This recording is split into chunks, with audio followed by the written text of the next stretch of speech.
Hi, everyone. Judge Andrew Napolitano here for Judging Freedom. Today is Monday, July 10th, 2023. Colonel Macgregor joins us now. Colonel, always a pleasure. Thank you very much for your time. Let's start with really the oddball issue over the weekend, or the news from over the weekend, and that's the latest on Yevgeny Prigozhin. He was called into the Kremlin with 35 senior military leaders and had a sort of amicable, we think, conversation for 3 hours with President Putin himself. I guess we still don't know what that march from Rostov-on-Don to Moscow was. Was it a temper tantrum? Was it a vanity project? Was it a coup? Was it a coup gone bad? Well, it obviously was not a coup, and it was not an uprising. There was nobody involved in it but Prigozhin and some portion of his Wagner group. Beyond that, I'm sure your intelligence experts who have connections can tell you whether or not this was staged for Western consumption or there was something more to it. My own view is Wagner was a very effective organization that has niche capabilities. And as a result, Putin had no intention of disposing of it, and certainly was not going to arrest and execute Prigozhin for treason. So I think whatever it was, it's over. Right now, I'm told that the Wagner group is largely in Luhansk, but will move to Belarusia, where facilities are being built for them.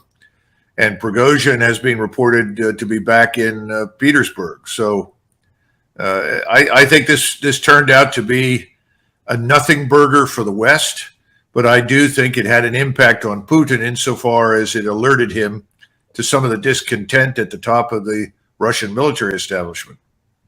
The Wagner group did kill somewhere between 12 and 20 Russian pilots in their helicopters. So who knows what Prigozhin told them? They must have thought they really were waging some sort of a war. This is Russian military killing Russian military in Russia. Well, as I think we discussed before, I was told that an Air Force general, Russian Air Force general, committed those forces. They were not committed by President Putin. And the outcome was as you describe it. By the way, I sincerely hope that people in the West are paying attention to the vulnerabilities of these helicopters, because we in the Army have invested billions in that capability. And that capability is rapidly becoming a permissive environment only capability. So we should not invest heavily in that and expect it to perform in a high intensity conflict environment. What does it take to take down a helicopter? Not much.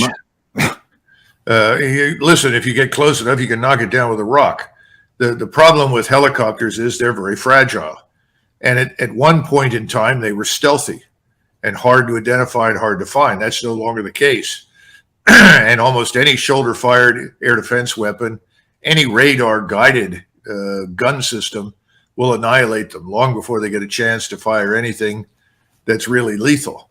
And that's why I think we've seen the Russians use them only behind the lines, behind friendly troops.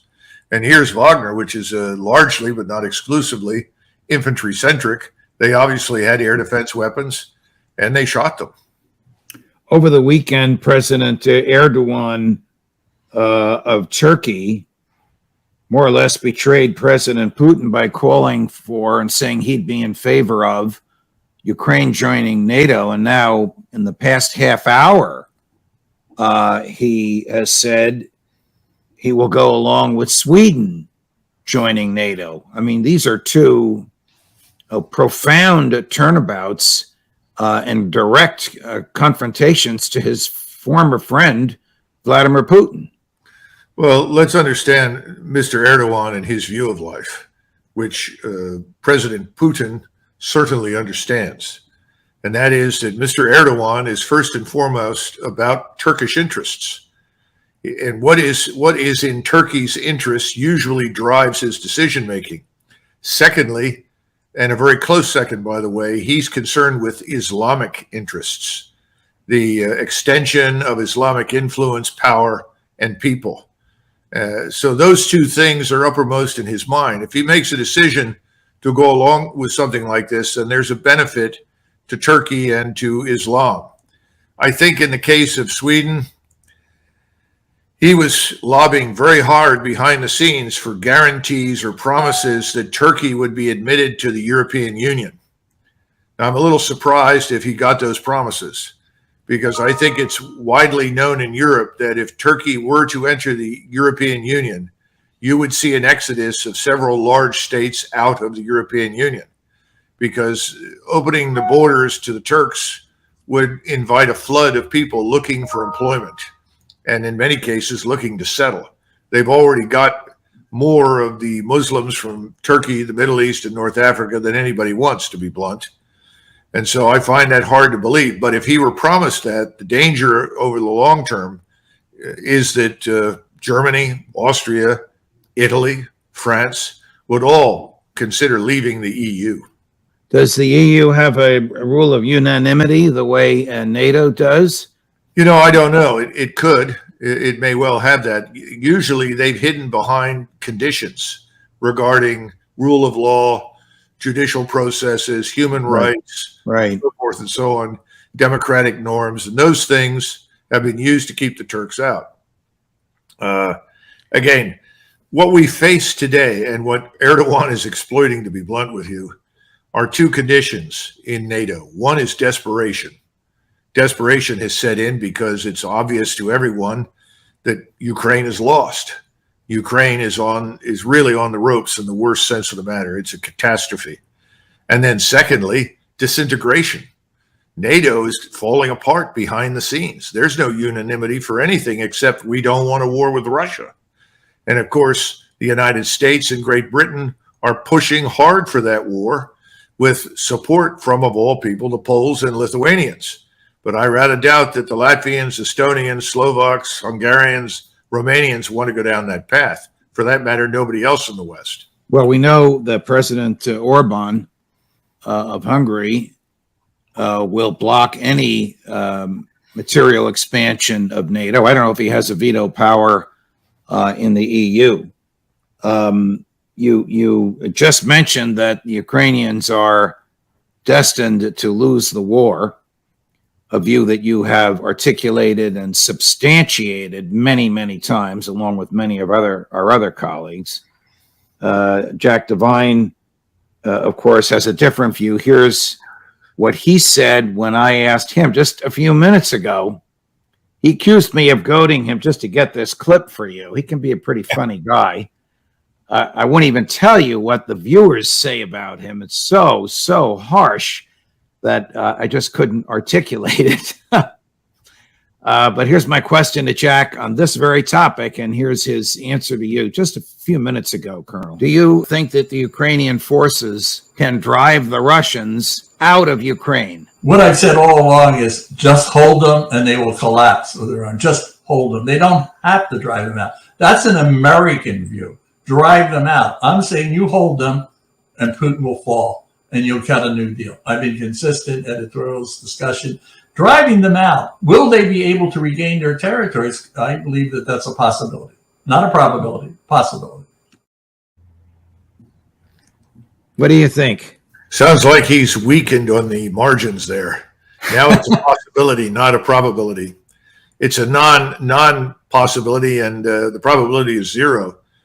He is going back to the original assumptions that underpinned everything that we went in there to do, that have utterly failed and turned out to be invalid. Russia is not falling apart. Forget it. Putin is not going to be removed from office. That's nonsense. And look, you've got at the same time that he's making these statements, you have the BRICS countries, Brazil, India, China, South Africa, Russia. They are all unanimous in trying to create a new currency that will be pegged to gold as in terms of its value. And they have already been joined by 40 other nations. It is eminently possible that some European states that may be in NATO and the European Union right now may also opt to join BRICS and the 40 other nations. That's just the beginning. I wonder what Secretary Yellen really thought she could accomplish when she bowed to President Xi. Well, bowing in that part of the world is a matter of politeness. Americans misread that. That's not a demonstration of subservience. I get tired of people saying that. That's what you do. Okay. But as far as she is concerned, I have no idea what's going on in that woman's mind. It's beyond my imagination. I'm sure she went over there expecting nothing, and that's what she got. Or maybe she went over there to get them to buy more bonds and Yeah. give her more money to waste. Yeah, well, they already own too many treasuries that are now worthless because they're just a little bit above zero interest rates. You know, that's the problem inside the United States and small banks and big banks. Everybody bought these U.S. treasuries as collateral. Well, now the interest rates are rising, and the interest rates are so low in those treasuries that everybody wants to offload them. But if they offload them in a fire sale overseas and here, that will crash the financial system. So I don't know how much longer that's going to continue. But the bottom line is that the BRICS and the 40 nations are probably going to be successful at some point in pegging this new currency to gold. I'm waiting for many of the nations whose gold holdings sit in the United States at either Knox or in New York City to ask us to repatriate their gold. Oh, boy. The Fed is not going to go for that. You know that. Well, I don't think the Fed is, strictly speaking, going to be allowed to decline. I think that these nations are going to demand it. The question is the gold there? That's what Ron Paul used to ask about all the time. Correct. And we don't know. Any federal judge, in my view, would order that gold repatriated, but the judge can't order them to repatriate something that's not there. This may very well lead, you mentioned Ron Paul, whom you and I know well and both have advised, this may very well lead to his dream, which would be an audit of the Fed. A federal judge is going to accomplish what the voters were afraid to do. All right, Federal Reserve, Jay Powell, who lived across the hall from me at Princeton, where is all that gold? Well, I think in Washington, the motto is death before dishonor. And so I think everybody will sink with the ship before they'll admit anything. So I wouldn't expect any audits of the Pentagon, let alone the Federal Reserve, to happen anytime soon. It eventually will all implode. The question is when and under what circumstances. You know, Nassim Taleb spoke very recently, and he gave a brilliant speech. And one of the points he made was, we've been using monetary policy to try and address structural economic problems.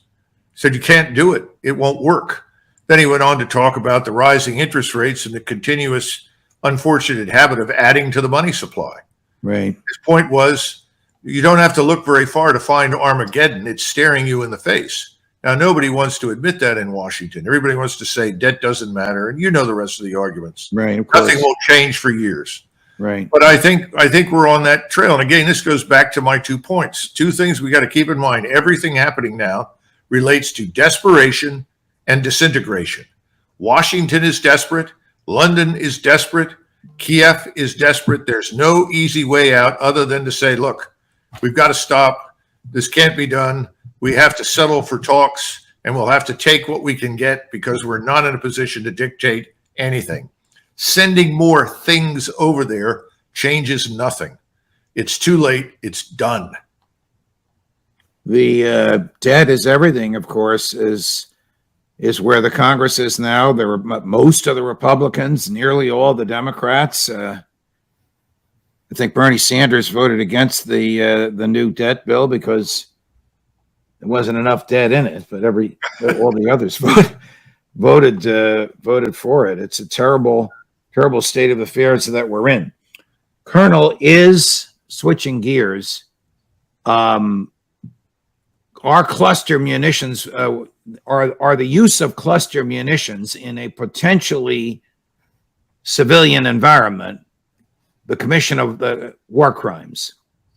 Oh, I don't know if I would consider it a war crime. I'll leave that up to the people at the International Criminal Tribunal. I'm not in the business of making those calls. All I think is that, first of all, their utility is questionable. They don't do sufficient damage, frankly, to make it worthwhile to use them. Let me just stop you for a minute. Chris or Gary, whoever has that clip, could you run it and the colonel can talk over it? It's the testing U.S. government testing cluster munitions. You'll see it in a second. There it is. Mm-hmm. Now, who knows, Colonel, if all the little bomblets went off or if there are many of them still there on the ground? Well, absolutely. In 1991, we actually had a lot of trouble with bomblets that we passed when we were mounted in our tanks and armored fighting vehicles. They didn't make any difference. You could drive over one, it detonated, it had no impact. However, for all of the wheeled vehicles following behind us, they were hazardous. They destroyed wheeled vehicles, Humvees, trucks. If you were dismounted, you could lose a foot, a hand, an arm, whatever. So we actually asked during the advance across Arabia and Iraq, please stop firing cluster munitions. These things are more trouble than they're worth. I don't think it's something that is going to do any good for the Ukrainians. And remember, we have something now that we did not have 30 years ago. We have a degree of precision with all of our munitions that really doesn't make it necessary to use these clusters. These clusters were really designed at a point in time where you expected to see masses of people, masses of equipment. You weren't able to hit everything with perfect precision, so you dumped these cluster munitions on them. I think it's a mistake, and I think we made a mistake by pushing it because now, of course, we look like shameless hypocrites, which, of course, we are. Here's Admiral Kirby on whether or not clusters should be banned, recognizing that most of the world has banned them. I want to ask you why the U.S. has never banned them before. We are very mindful of the concerns about civilian casualties and unexploded ordnance being picked up by civilians or children and being hurt. Of course, we're mindful of that. And we're going to focus with Ukraine on demining efforts. In fact, we're doing it right now, and we will when war conditions permit. But these munitions do provide a useful battlefield capability. And I will remind that while Russia is using them in Ukraine in an aggressive war on another country and indiscriminately killing civilians, the Ukrainians will be using these cluster munitions, obviously, which have a very low dud rate, but they'll be using them to defend their own territory, hitting Russian positions. The Admiral know what he's talking about, battlefield capability? Not really. I think he has a dated view of things. Remember, an awful lot of these capabilities were actually devised in the aftermath of Vietnam, where we were fighting in jungles and fighting large numbers of dismounted men with rifles. And we were looking for any conceivable way we could find to harm them and defeat them. I just don't think it's necessary, and I think we're simply desperate. What have we got? And we may not have sufficient 155 artillery rounds left in our inventory. We're discovering once again that the general officers in command of our forces have not done their jobs. If you go back to 2003, we went into Iraq and discovered that the body armor we were wearing was dated. It was the same body armor that I wore in 1991. Nobody had made any effort to keep up with the threat, to deal with the lethality on the battlefield. And Shinseki's comment was, well, that's because of my predecessors. We've had series of generals over many, many decades who have failed to prepare us in peacetime for the exigencies of war. And that's because a lot of these people figured, well, we'll never really fight. Why worry about it? And if we do, we'll mobilize and we'll produce whatever we need. It's a huge problem.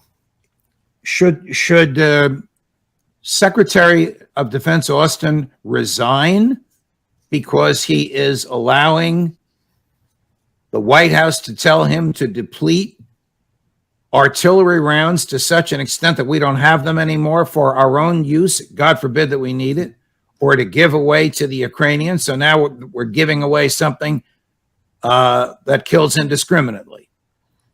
Frankly speaking, if he was doing his job, he would have raised objections 6 to 8 months ago and pointed out that we were exhausting our war stocks and that we did not want to do that because we had no idea whether or not we might be compelled to fight somewhere. That would have been a legitimate thing for him to do. He decided not to do it then. So at this point, it's academic. I think that he, along with all of the 4 stars, all fall into the same boat. They did not anticipate any of this. Remember the original assumptions. Go back to Jack Devine. If we just hold on long enough, well, you know, the Russians will collapse, they'll fall apart. Nobody wants to admit that the Russian military and its society are stronger today than they were when this began. The Poles and their militaristic leaders, are the leaders of Poland itching to put boots on the ground across the border in Ukraine? And are we in danger of the White House sending American soldiers to join them? You know, the Poles are wonderful people. They have a streak of romanticism in them that is laudable under the right circumstances. But I think there are too many people in Poland, and apparently also in Lithuania, who have dreams of reconstituting the Polish-Lithuanian Commonwealth. That was formed in about 1459 and went out of existence in 1794. It's not coming back. And the problem they have is they don't seem to understand that simply standing out in front of their Capitol buildings or in front of the group at Vilnius and saying, well, we Poles and Lithuanians are going to go in on our own. We don't need NATO backing. We don't want NATO backing. Doesn't make any difference. They're members of NATO. And if they should go in, whether it's a brigade of 5,000 or 6,000 or a division of 8,000 or 10,000, doesn't make any difference. If they go into Ukraine, they will be seen as a Trojan horse for NATO. And the Russians will regard them as such, and they will be attacked, and they will be destroyed. And then we're in a position back in Washington and London of asking, well, what do we do now? You know, we let them go. They went in. They've been shattered. Now the Poles want to commit more forces. Lithuanians want to commit more forces. What should we do? Well, first of all, we should never let them do it. We should tell them, if that's what you want to do, then you should leave the North Atlantic Treaty Organization. Get out. If you want to pursue your own territorial interests, your own narrow national strategic interests, that's fine. We have no objections. But you can't do that in a way that jeopardizes the security of the entire alliance. We are not prepared to fight. You know, how many times have we been over this, Judge? War is a matter of flesh and blood, no question about it. It's also a matter of organization, training, leadership, discipline, and the right technology and the right combinations with people to be effective. That takes years to develop. We have been pretending that we could build a large and powerful Ukrainian army on the fly. It can't be done. It has no depth. And as a result, Ukraine is now in very terrible straits. The Polish-Lithuanian incursion, if it happens, will only add to the disaster. It will change nothing. But if they're serious, if they want to address these territorial matters, renounce NATO, and then fly to Moscow and sit with Vladimir Putin and say, look, we want to do the following. And you might be surprised at what he's willing to entertain. But otherwise, it's impossible for the Russians to go along with this. Colonel, it's always a pleasure. Thank you so much. We'll be dark for 2 weeks while I'm on vacation, unless there's major breaking news, in which case I hope we can find you. Well, I hope that we can meet under more favorable circumstances in 2 weeks. I'm hoping for something good to come out of the NATO meeting. Unlike, I'm not optimistic about that. Are you? no, but it would be nice to smile and laugh instead of dwelling on all these doomsday scenarios. It's annoying, and we can all avoid it. It can all stop. Thank you, Colonel. All the best. Same to you. Bye-bye. Thank you, my dear friends. More as we get it when it happens. Judge Napolitano for Judging Freedom.